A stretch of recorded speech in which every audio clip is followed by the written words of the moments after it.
नमस्कार, पत्रिका टीवी में आपका स्वागत है। मैं हूं निरंजन और आप देख रहे हैं हेलो डॉक्टर। आज हम बात करेंगे आपकी दांतों की केयर और दांतों की सेहत पर। हमारे आज के जो विशेषज्ञ हैं उनसे आपको मिलवा देते हैं। Doctor Dipesh Agarwal dental surgeon और टेढ़े मेढ़े दांतों के सर्टिफाइड अलाइनर विशेषज्ञ हैं। आपने MDS ऑर्थोडोंटिस्ट किया है और आपको करीब 23 साल का अनुभव है। फ़िलहाल आप जयपुर डेंटल कॉलेज में प्रोफेसर के रूप में कार्यरत हैं। आपको कई राष्ट्रीय और अंतर्राष्ट्रीय जर्नल्स में आपके रिसर्च पेपर जो हैं प्रकाशित हो चुके हैं और आपको उल्लेखनीय सेवाओं के लिए राज्यपाल के हाथों राजस्थान गौरव अवार्ड भी मिल चुका है। डॉक्टर साहब, इस शो में आपका स्वागत है। Thank you. और दांतों की जब बात होती है तो हमें आमतौर पे अपने दांत सबको ये महसूस नहीं होता है कि वो उनके शरीर के लिए कितने ज़रूरी हैं, लेकिन जब उनमें कोई समस्या होती है तब हमें पता चलता है कि हम कुछ भी खा पी नहीं सकते हैं यदि हमारे दांत स्वस्थ नहीं हैं।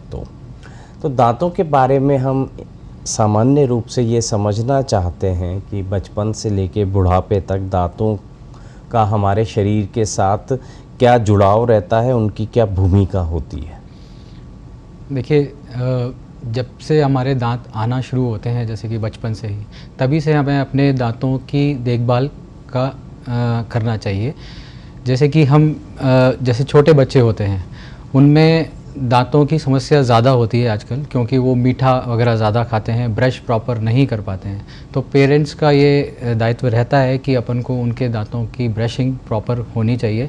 अगर ब्रशिंग प्रॉपर नहीं होती है तो दांतों में कैविटी या कीड़े लगना जिसको बोलते हैं वो प्राय बहुत आम होता है। तो ऐसे में आपको अपने डेंटिस्ट के पास जाके सलाह लेनी चाहिए। वैसे भी हम निरंतर आपको बोलते हैं कि हर 6 महीने में आपको अपने दांतों का चेकअप डेंटल सर्जन के पास जाके कराना चाहिए। इससे क्या होता है, अगर छोटी भी कोई कैविटी होती है या छोटा भी कोई इन्फेक्शन होता है तो वो डेंटिस्ट वहाँ के वहीं उसको ठीक कर देते हैं। अगर नहीं कराते हैं तो फिर वो बढ़ जाता है और फिर अपन को बहुत बड़े प्रोसीजर्स उनको कराने पड़ते हैं। मरीज को काफ़ी पेन भी होता है, दर्द भी होता है। तो इससे बेहतर है कि हम नियमित अपने हर 6 महीने में दांतों की जांच करवाएं। बचपन में भी और जब तक अपने दांत रहते हैं हर 6 महीने में अपन को दांत का चेकअप ज़रूर कराना चाहिए, पहली बात। दूसरा, हमें जनरल देखभाल के लिए अपन को डेफिनेटली ब्रशिंग प्रॉपर होनी चाहिए। अपन सवेरे जनरली देखा गया है कि अपन सवेरे तो उठ के ज़रूर ब्रश करते हैं, लेकिन उससे भी ज़्यादा ज़रूरी होता है कि अपन को रात को भी ब्रश करना चाहिए, क्योंकि रात को जो होता है अपने मुंह के अंदर जो बैक्टीरियाज होते हैं वो बहुत फास्ट ग्रो करते हैं और कैविटी लगने के चांसेस सबसे ज़्यादा रात को होते हैं। तो अगर हमने रात को ब्रश कर लिया तो हमारे मुंह और दांत साफ रहते हैं और अपन को कैविटी लगने के चांसेस बहुत कम हो जाते हैं। तो ये अपन को ध्यान रखना चाहिए कि रात को ज़रूर ब्रश करके सोएं। बिल्कुल, जो रात को ब्रश करने वाली बात है उसको तो आप स्वयं भी महसूस कर सकते हैं कि आपने जो भी लास्ट सबसे आखिर में जो खाया पिया है उसके बाद आप ब्रश किए बिना सो जाइए और जब सुबह उठेंगे तो आपको अपने मुंह में उसका एहसास होगा। वो दुर्गंध भी हो सकती है या सामान्य रूप से कुछ भी हो सकता है, लेकिन यदि आप ब्रश करके सोएंगे और जब आप सुबह उठेंगे तो आपको अपने मुंह के अंदर एक अलग तरह की ताजगी महसूस होगी। और पुराने ज़माने में हमने ये देखा है कि जो बड़े बुज़ुर्ग लोग होते थे वो जो कुछ भी खाते पीते थे उसके बाद एक ज़बरदस्त तरीके से वो कुल्ला किया करते थे। तो आपने जो कहा कि बच्चे मीठा खाते हैं या हम लेट नाइट तक जो भी खाते पीते हैं और उसके बाद बिना ब्रश किए सो जाते हैं, तो वो जो कुल्ला करने की आदत थी मेरे ख्याल से उन लोगों के दांत इसलिए बेहतर होते थे कि वो कुल्ले के साथ वो सारी चीज़ें निकल जाती होंगी जो हम ब्रश करके ही निकाल सकते हैं। जी, आप बिल्कुल सही कह रहे हैं कि अपन कुछ भी खाते हैं तो अपन को अच्छे से अपने माउथ को कुल्ला करके साफ़ करना चाहिए। और भी कई आदतें हैं जो कि पुराने ज़माने में लोग बाग फॉलो करते थे, जो कि आजकल हम अपनी जीवन शैली के अकॉर्डिंग नहीं कर पाते हैं। जैसे कि पहले अपन फाइब्रस फूड बहुत खाते थे, यानी कि गन्ना हुआ या आपने कुछ खीरा, ककड़ी, टमाटर, जो भी रॉ फूड होता था अपन पहले फूड इंटेक बहुत अच्छा करते थे, जिससे कि दांतों की सफाई स्वतः ही हुआ करती थी। लेकिन आजकल अपनी जीवन शैली के अंदर अपन प्रोसेस्ड फूड खाते हैं, जहाँ अपन को बहुत पका हुआ व्यंजन खाते हैं, या जहाँ अपन को दांतों से चबाने की इतनी आवश्यकता नहीं पड़ती है। इसकी वजह से क्या होता है कि खाना जो है वो अपने दांतों के बीच में फंसा रह जाता है, और अपन ब्रश भी नहीं कर पाते हैं। रात को अपन लेट नाइट खाते हैं, कुछ भी खा के अपन सो जाते हैं, ब्रश नहीं कर पाते हैं, थक जाते हैं इसलिए सो जाते हैं, लेकिन वो खाना वहीं फंसा रह जाता है और अपन को दांत में कैविटी लगने के चांसेस बहुत ज़्यादा होते हैं। तो इसलिए पहले के ज़माने में पहले कहते थे कि रात को सोने से पहले अच्छे से कुल्ला करके सोना चाहिए, ये बहुत ज़रूरी है। दूसरा, पहले के ज़माने में लोग बाग बबूल, दातुन ये सब किया करते थे। आज के ज़माने में हम टूथपेस्ट वगैरह करते हैं, वो भी अच्छे हैं, लेकिन पहले जब बबूल से या किसी से अपन दांत को रगड़ते थे तो बहुत अच्छी चीज़ें साफ़ हो जा करती थी। दूसरा, जो नीम और बबूल के जो तत्व थे वो उसी वजह से दांतों को बहुत फ़ायदा पहुंचता था। लेकिन उससे भी एक ड्रॉबैक ये हुआ कि बहुत ज़्यादा देर तक बबूल या नीम के से करने से दांत घिसने लग गए, उससे वजह से दांत सेंसिटिव हो जाते हैं। तो अगर अपन नीम या बबूल के से भी अपन दांतों को मांज रहे हैं या साफ़ कर रहे हैं तो हमें ध्यान रखना है कि बहुत ज़ोर से उसको प्रेशर नहीं लगाना है, या फिर अगर अपन टूथपेस्ट या टूथब्रश से भी अगर अपन दांतों को साफ़ कर रहे हैं तो भी हमारे को बहुत ज़्यादा फोर्स दांतों के ऊपर नहीं लगाना है। बहुत ज़्यादा फोर्स दांत पे लगाने से दांत घिस जाते हैं और सेंसिटिव हो जाते हैं। इसलिए बहुत सॉफ्ट ब्रश अपन को यूज़ करना चाहिए। दांतों को ब्रश करने का तरीका भी प्रॉपर होना चाहिए, जिसकी वजह से अपने दांत घिसते नहीं हैं और लंबे समय तक अपन को दांतों में कोई समस्या नहीं आती। अच्छा, आप दंत रोग विशेषज्ञ हैं और उसके साथ ही आप सर्टिफाइड अलाइनर विशेषज्ञ भी हैं, तो सर्टिफाइड अलाइनर विशेषज्ञ के रूप में क्या काम आप करते हैं? देखिए, ऑर्थोडोंटिस्ट का मतलब ये होता है कि वो टेढ़े मेढ़े दांतों का विशेषज्ञ है, जो कि मेरा काम है। हम लोग दांतों में ब्रेसेस लगा के, यानी कि दांतों में तार बांध के और दांतों को, टेढ़े मेढ़े दांतों को सीधा करा करते थे। आजकल जो नई तकनीक जो आई है उसके अनुसार हम लोग दांतों में तार नहीं लगाते हैं, और कुछ अलाइनर्स होते हैं, यानी कि कुछ प्लास्टिक ट्रेज होती हैं जो कि हम दांतों के ऊपर लगा देते हैं और उससे आपके टेढ़े मेढ़े दांत सीधे हो जाते हैं। उसका फ़ायदा ये होता है कि हम जब अलाइनर्स लगाते हैं, एक तो सबसे पहले तो वो दिखते नहीं हैं, दूसरा हम उसको निकाल सकते हैं और निकाल के हम कुछ भी खा सकते हैं। ऐसा ब्रेसिस के साथ नहीं होता था, क्योंकि ब्रेसिस के साथ हमें फूड रेस्ट्रिक्शन थे, खाते वक्त बहुत ज़्यादा सख्त नहीं खा पाते थे, कोई चिपचिपी चीज़ ज़्यादा नहीं खा पाते थे। अब अलाइनर्स के द्वारा हम ये सब चीज़ें खा सकते हैं। तीसरा फ़ायदा इसका ये है कि ये थोड़े जल्दी करेक्शन होता है, इनसे फास्ट करेक्शन होता है बजाय पारंपरिक ब्रेसेस के द्वारा। तो इससे भी, जैसे कि मान लीजिए किसी की मैरिज है, किसी लड़की की मैरिज है और उनको अपने दांत को सीधा कराना है, टेढ़े मेढ़े दांतों को, तो वो अलाइनर्स का विकल्प चुन सकते हैं, जिसकी वजह से उनको बाहर सोशल जो अब वो होते हैं या किसी से मिलते हैं तो उनका कॉन्फिडेंस लूज़ नहीं होता है और उनके दांत जो टेढ़े मेढ़े हैं वो भी सही हो जाते हैं। बिल्कुल, तो जो टेढ़े मेढ़े दांतों का जो इलाज है उसमें नई नई चीज़ें आ रही हैं, और दांतों के इलाज में तो बहुत सारी नई तरह की चीज़ें आ रही हैं, लेकिन ये मरीजों की सुविधा, सुंदरता, इनके अंदर वो पहलू भी जुड़ा हुआ रहता है। तो इसलिए ये आप अपने डॉक्टर से बात करके इस बारे में फ़ैसला कर सकते हैं। टेढ़े मेढ़े दांतों की ही बात करते हैं कि बच्चों में ये समस्या हमको देखने में आ रही है, तो जब सारे ही दांत टेढ़े मेढ़े हो जाते हैं तभी पता चलेगा, या इसका शुरुआत में भी कोई तरीका है कि हम पता लगा सकें? दूसरा, घरों में ये भी बहुत कहा जाता है कि ये खाओगे तो दांत टेढ़े हो जाएंगे, ऐसा करोगे तो दांत टेढ़े हो जाएंगे, टेढ़े मेढ़े हो जाएंगे मतलब। तो क्या ये सब बातें सही हैं, या दांतों का जो शेप है वो बिगड़ने की वजह कोई और होती है? देखिए, दांतों का जो जिसपे ब्रेसेस लगाते हैं उनका इलाज हम 8-9 साल की उम्र में भी शुरू कर सकते हैं। कई बच्चे ऐसे होते हैं जिनकी हड्डी, जो जॉ की हड्डी होती है, वो प्रॉपर नहीं ग्रो कर पाती है, तो 8-9 साल की उम्र में हम उनका इलाज करते हैं। उसमें ये होता है कि हम ग्रोथ का यूटिलाइजेशन करके उसकी जो जॉ की बोन है उसको, ग्रोथ को हम आगे एनहांस करते हैं, एक्सेलरेट करते हैं, जिसकी वजह से वो जॉ प्रॉपर शेप में आ जाते हैं। अगर वो बच्चा 8 साल की उम्र में दिखा रहा है डॉक्टर को तो वो हम कर सकते हैं। अगर हमको 15 या 16 साल की उम्र में दिखाया तो वो ग्रोथ को यूटिलाइजेशन करना थोड़ा मुश्किल हो जाता है। इसलिए अगर आपको लगता है कि आपके दांत या जॉ आपका छोटा है या आपके दांत टेढ़े मेढ़े हैं, तो आपको 8-9 साल की उम्र से ही एक बार अपने ऑर्थोडोंटिस्ट को दिखाना ज़रूर चाहिए। सेकंड, आपको अगर ब्रेसेस लगवाने हैं, अगर आप सोचते हैं कि आपके दांत टेढ़े मेढ़े हैं, तो आपको अपने ऑर्थोडोंटिस्ट जो कि टेढ़े मेढ़े दांतों के विशेषज्ञ होते हैं उनके पास जाके दिखाना चाहिए।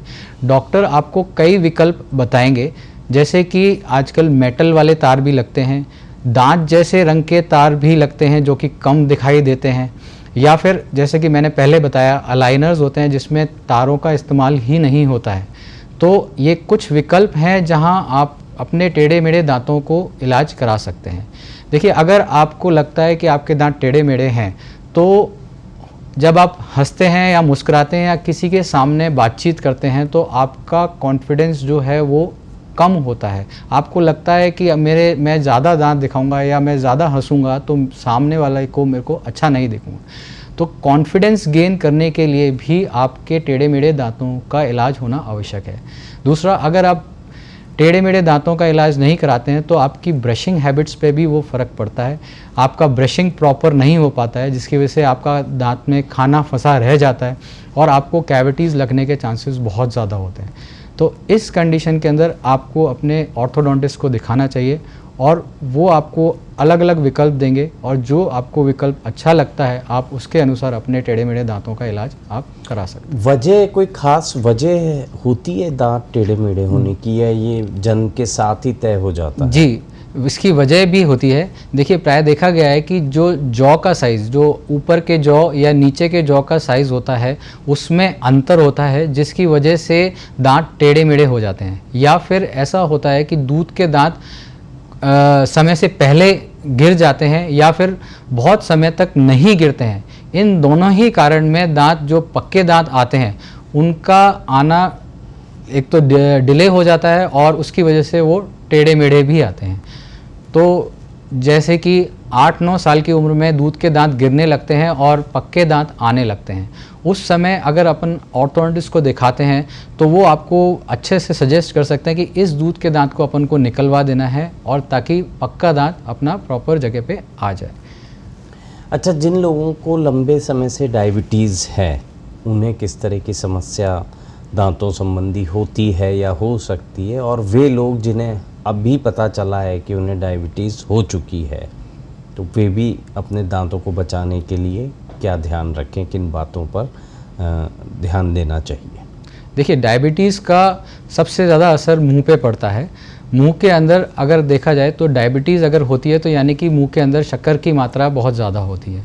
तो होता क्या है कि शक्कर की मात्रा ज़्यादा होने की वजह से दांतों के ऊपर एक परत जम जाती है, जिसमें आपके बैक्टीरियाज और जो वायरसेस होते हैं वो आपके दांतों के ऊपर जम जाते हैं और उसकी वजह से कैविटीज़ होना स्टार्ट हो जाती है। दूसरा, दांत ही नहीं बल्कि जो मसूड़े हैं वो मसूड़ों पे भी जो उसका असर पड़ता है। बैक्टीरिया ग्रोथ की वजह से वहाँ पर मसूड़े भी सूजन आ जाती है उसमें, और उसकी वजह से जो मसूड़ों के नीचे जो हड्डी है वो भी गलने लगती है। थोड़े दिन बाद अपन देखते हैं कि दांत हिलने लगते हैं, दांत निकल जाते हैं। इसकी वजह से बहुत तकलीफ़ होती है पेशेंट को। खून आना, मसूड़ों में से खून आना, ये भी एक समस्या पैदा हो जाती है। तो जल्द से जल्द हमें डायबिटीज़ को कंट्रोल करना चाहिए। और एक बात कि जब भी आप अपने डेंटिस्ट के पास जाते हैं तो आप ज़रूर बताएं कि आप डायबिटिक हैं। अगर डेंटिस्ट को नहीं पता पड़ेगा कि आप डायबिटिक हैं तो आपकी समस्या का समाधान वो नहीं कर पाएंगे। तो आपको अपने डेंटिस्ट के पास जाके उसको बताना है कि आप डायबिटिक हैं। वो आपके टेस्ट कराएंगे, आपकी डायबिटीज़ कंट्रोल है, कंट्रोल नहीं है। अगर कंट्रोल नहीं है तो पहले आपको अपने डायबिटोलॉजिस्ट के पास जाके उसको कंट्रोल करना है, तो आपकी समस्या काफ़ी हद तक सॉल्व हो सकती है। अगर डायबिटीज़ कंट्रोल है फिर भी आपको अपने दांतों में समस्या आ रही है तो आपका डेंटिस्ट आपको उसके लिए सलाह देगा कि आपको इस तरीके से चीज़ करनी है। डायबिटीज़ की वजह से मुंह में सूखापन भी रहता है, लार कम बनती है, जिसकी वजह से भी कैविटीज़ होना लाजमी है। ठीक है, तो हर 6 महीने में डायबिटीज़ के मरीजों को अपने दांतों का चेकअप ज़रूर कराना चाहिए। अच्छा, मसूड़ों की बात हुई तो आम तौर पे लोगों को इसकी समस्या काफ़ी होती है। तो दांत और मसूड़े, इन दोनों का आपस में संबंध क्या है? मतलब आपके दांत सही हैं और मसूड़े ख़राब हैं तो आपके दांत किसी काम के नहीं, या आपके मसूड़े अच्छे हैं लेकिन आपके दांतों में समस्या हो रही है तो आपके दांत और मसूड़े दोनों ही काम के नहीं, खून वगैरह आना और कई समस्याएं होती हैं। तो इस बारे में हमारे दर्शकों को बताइए। देखिए, मसूड़े जो है आपके दांत का एक सपोर्टिंग स्ट्रक्चर है। दांत जो होता है उसके चारों तरफ मसूड़े होते हैं और मसूड़ों के नीचे आपके दांत की हड्डी होती है जिससे कि दांतों को वो पकड़ के रखती है। अगर आपके मसूड़े स्वस्थ नहीं हैं किसी भी कारण से, चाहे आपको डायबिटीज़ है, चाहे आप प्रॉपर ब्रशिंग नहीं कर पा रहे हैं, चाहे आपको कोई हैबिट है जैसे पान, तंबाकू, गुटखा, बीड़ी, सिगरेट अगर आप पीते हैं, तो उसकी वजह से सबसे ज़्यादा नुकसान आपके मसूड़ों को होता है। आपके मसूड़े जो हैं वो उसमें सूजन आ जाती है। सूजन की वजह से वहाँ पर बैक्टीरिया डेवलप होने लगते हैं और आपके मसूड़ों में से खून आने लगता है। इसकी वजह से क्या होता है कि जो दांतों के चारों तरफ जो हड्डी होती है वो गलने लगती है। गलने की वजह से आपके जो दांत हैं वो, चाहे उसमें कोई कैविटी नहीं है, फिर भी वो दांत हिलने लगते हैं। कॉमन भाषा में इसको अपन पायरिया बोलते हैं। तो अमूमन बहुत लोगों में ये पायरिया की समस्या अपन को पाई जाती है। देखा जाए तो अपने नॉर्थ इंडिया में बहुत ज़्यादा ये पाई जाती है। अमूमन 90% लोग इस बीमारी से ग्रसित होते हैं। किसी के कम होती है, किसी के ज़्यादा होती है, बट होती ज़रूर है। तो प्रॉपर ब्रशिंग करना मसूड़ों के लिए बहुत ज़रूरी है। ब्रशिंग के साथ साथ फ्लॉसिंग करना, दांतों के बीच में धागों से दांतों को साफ़ करना, उसको भी ज़रूरी है, क्योंकि अगर दांतों के बीच में कुछ खाना फंसा रह जाता है तो सबसे ज़्यादा कैविटी लगने के चांसेस दांत में होते हैं। तो अपन को ध्यान रखना है कि अपन ब्रश कर रहे हैं और ब्रश के साथ साथ फ्लॉस भी कर रहे हैं। फ्लॉसिंग एक धागा होता है जिससे अपन दांतों के बीच की जगह को अपन साफ़ कर सकते हैं। तो आप अपने डेंटिस्ट को पूछिए कि अपन को कैसे उस फ्लॉसिंग करना है, वो आपको सलाह देंगे, आपको बताएंगे कि किस तरीके से फ्लॉसिंग करना होता है। इससे आप लंबे समय तक आपके दांत में कोई कैविटी नहीं लगेगी। दांतों को साफ़ करने के लिए कई तरह की चीज़ें हैं, कुछ देसी तरीके हैं और पेस्ट वगैरह जो हैं ये सब चीज़ें आते हैं। फ्लॉसिंग के बारे में भी आपने बताया। लेकिन बच्चों की बात करें तो मान लीजिए वो पेस्ट दांतों पे लगाने की बजाय बच्चा उसको खा लेता है, तो क्या ये पेट में जाने पर किसी तरह का नुकसान करते हैं? देखिए, जनरली जो बच्चों के दांतों के टूथपेस्ट आते हैं उसमें फ्लोराइड होता है। तो वो फ्लोराइड जो दांतों में पेस्ट में होता है वो कुछ मात्रा में होता है, जो कि अपने दांतों के लिए अच्छा है। मान लीजिए किसी बच्चे के दांत में कैविटी है और उसको हमने फ्लोराइड वाला टूथपेस्ट अगर हम देते हैं तो वो रीमिनरलाइजेशन करता है, यानी कि उस कैविटी को भरने की कोशिश करता है। लेकिन जब बच्चे अगर ब्रश करते हैं और वो कुछ पार्ट बच्चे उस टूथपेस्ट का अपने पेट में उसके चला जाता है, तो वैसे तो वो कोई हार्मफुल नहीं होता। लेकिन अगर बहुत ज़्यादा मात्रा में अगर वो पेट के अंदर जाता है तो फिर उसको पेट में दर्द होना या फिर उसको उल्टी आना, दस्त होना, इस तरह की बीमारियां उसको हो सकती हैं। तो ये प्रायः देखा गया है कि कुछ मात्रा में तो कोई इतना असर नहीं करता है। इसकी वजह से अपन बच्चों को पेस्ट ना कराएं, ऐसा नहीं होना चाहिए। अपन को नियमित रूप से बच्चों को टूथपेस्ट कराना ज़रूरी है। कुछ लोगों को खाना खाते हुए या कुछ लिक्विड वो लेते हैं अत्यधिक ठंडा या गर्म, ऐसे कुछ है उस चीज़ के साथ, तो वो उनको दिक्कत होती है, मतलब दांतों में एकदम से झंझनाहट आती है या खाया पिया नहीं जाता है। तो ये समस्या क्यों होती है और इसका इलाज क्या है? देखिए, कुछ लोगों को देखा गया है कि जब कुछ वो ज़्यादा ठंडा खाते हैं या ज़्यादा गर्म खाते हैं तो उसकी वजह से उनको सेंसिटिविटी होती है या ठंडा गर्म महसूस होता है। अपने दांतों के ऊपर एक एनेमल लेयर होती है जिसकी वजह से हमारे दांत जो है वो प्रोटेक्टेड रहते हैं। मान लीजिए किसी कारण से वो एनेमल की लेयर हट जाती है तो अपने दांत सेंसिटिव हो जाते हैं। मुख्यतः जो लेयर हटने का जो कारण है वो या तो हम अपनी ब्रशिंग जो हैबिट है वो गलत है, या हम बहुत ज़ोर लगा के अपने दांतों को साफ़ कर रहे हैं, उसकी वजह से भी अपने दांत सेंसिटिव हो सकते हैं, क्योंकि वो एनिमल की जो लेयर है वो हट जाती है। या फिर हमारा जो ब्रश है, जो हम बहुत हार्ड ब्रश यूज़ कर रहे हैं, जिसकी वजह से वो एनिमल की लेयर हट जाती है और अपने दांत सेंसिटिव हो जाते हैं। कुछ लोगों में देखा गया है कि उनको हैबिट होती है, पान, तंबाकू या बीड़ी या सिगरेट वो पीते हैं, जिसकी वजह से भी दांत का जो एनेमल है वो हट जाता है और दांत सेंसिटिव हो जाते हैं। ये मुख्य कारण होते हैं। दूसरा कारण जो होता है वो मसूड़ों की समस्या होती है। अगर आपके मसूड़े में सूजन बहुत लंबे समय तक रहती है तो मसूड़े जो हैं वो नीचे की तरफ सरक जाते हैं और आपकी जड़ें जो हैं वो बाहर की तरफ दिखने लग जाती हैं। अब जड़ें जब बाहर की तरफ दिखने लग जाती हैं तो वो सेंसिटिव होती हैं। तो जब भी आप कुछ ठंडा या गर्म खाएंगे तो आपके जो भी आप खा रहे हैं वो सीधा दांत की जड़ों पे लगता है और आपको ठंडा गर्म महसूस होता है। तो ध्यान रहे कि अपन जो भी ब्रश कर रहे हैं तो वो हल्के हाथ से ब्रश करना है, बहुत ज़्यादा लंबे समय तक अपन को ब्रश नहीं करना है। आपका जो ब्रश है वो सॉफ्ट होना चाहिए।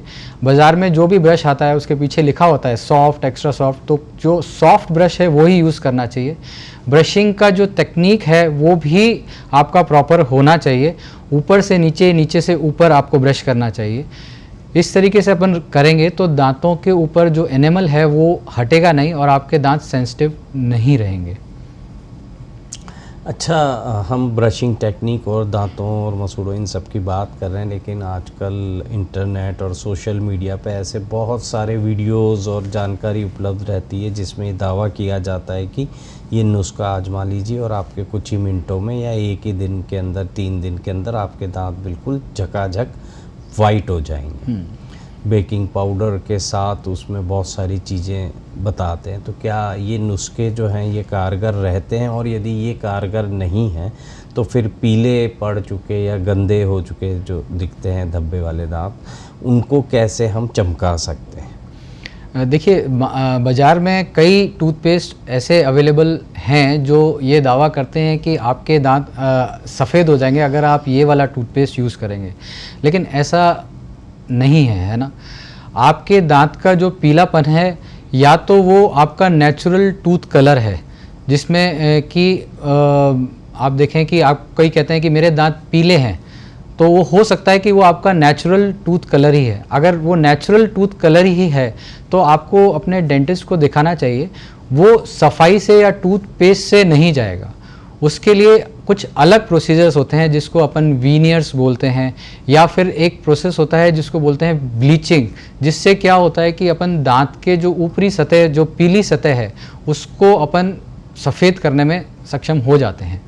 या फिर एक वीनियर्स होते हैं जिस पे हम कुछ लेयर, पीली लेयर जो दांतों के ऊपर होती है उसको हटा देते हैं और उसके ऊपर एक कृत्रिम लेयर चढ़ा देते हैं जिसको वीनियर्स, डेंटल वीनियर्स बोलते हैं, वो अपन लगा देते हैं। तो अपन किसी भी तरह उस अपन जैसा आप चाहते हैं, जितना आप सफ़ेद चाहते हैं उतना अपन वीनियर्स के द्वारा अपन उसको कर सकते हैं। इसको हम बोलते हैं स्माइल डिज़ाइनिंग प्रोग्राम बोलते हैं।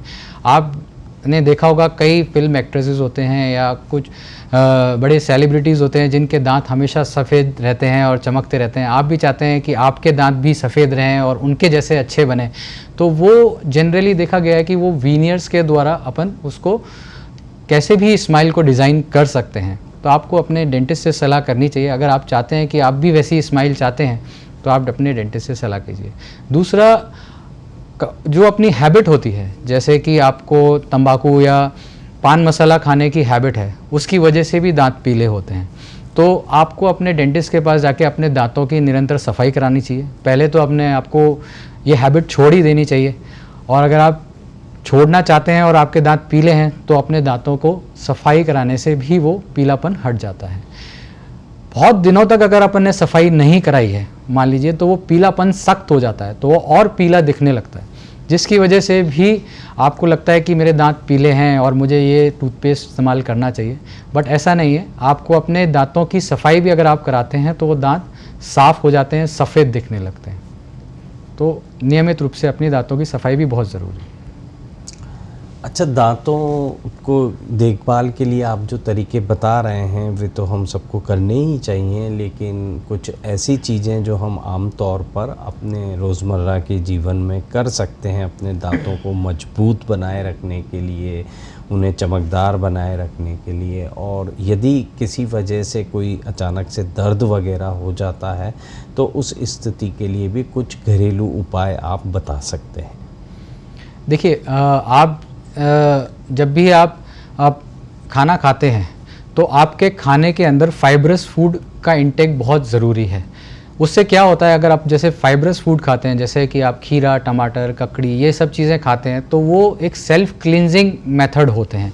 जैसे कि वो आप स्वतः ही आपके दांतों को साफ़ रखने में हेल्प करते हैं। पहला तो खान पान बहुत ज़रूरी है, अपन हमेशा प्रोसेस्ड फूड ना खाएं। तीसरा, आप जैसे टॉफ़ी चॉकलेट्स खाते हैं, शुगर का इंटेक अगर अपन करते हैं, बहुत ज़्यादा शुगर का इंटेक अगर अपन करते हैं तो दांतों में कैविटीज़ लगने के चांसेस बहुत होते हैं।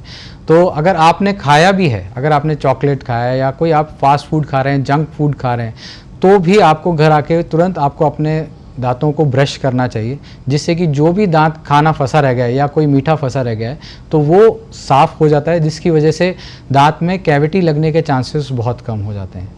रेगुलर चेकअप बहुत ज़रूरी है। अपने डेंटिस्ट के पास हर 6 महीने में आपको जाके अपना चेकअप ज़रूर कराना चाहिए। घरेलू उपाय अगर अपन देखें, घरेलू उपाय की बात करें तो फिटकरी होती है, फिटकरी को गर्म करके अपन पानी में एक चुटकी नमक के साथ डालें और उससे कुल्ला करें तो अपन को मसूड़ों की मजबूती मिल सकती है। ऐसा आयुर्वेद में कहा जाता है, और जो कि हम भी कई बार पेशेंट को सलाह दे देते हैं कि ये इस तरीके से आपको करना चाहिए। और दांतों की स्वास्थ्य के लिए हार्ड फूड ज़रूरी है। बहुत ज़्यादा हार्ड फूड ना खाएं, लेकिन हार्ड फूड जैसे कि फाइब्रस फूड होता है, जैसे कि होता है ड्राई फ्रूट्स होते हैं, ड्राई फ्रूट्स खाना बहुत ज़रूरी है, सेहत के लिए बहुत ज़रूरी होता है। अच्छा फूड, बैलेंस फूड, कैल्शियम से युक्त फूड अपन को खाना चाहिए, जैसे पालक हुआ, जैसे कि आपको कोई भी हरी सब्जियां जो होती हैं वो अपन को खानी चाहिए, जिससे दांतों की देखभाल का असर। बिल्कुल। तो डॉक्टर दीपेश जी को हम धन्यवाद कहेंगे, उन्होंने दांतों की सेहत से जुड़े इतनी उपयोगी जानकारी हमारे दर्शकों को दी। हेलो डॉक्टर में आज के लिए बस इतना ही, कल फिर मिलेंगे। देखते रहिए पत्रिका टीवी और रखिए अपनी सेहत का ख्याल। नमस्कार।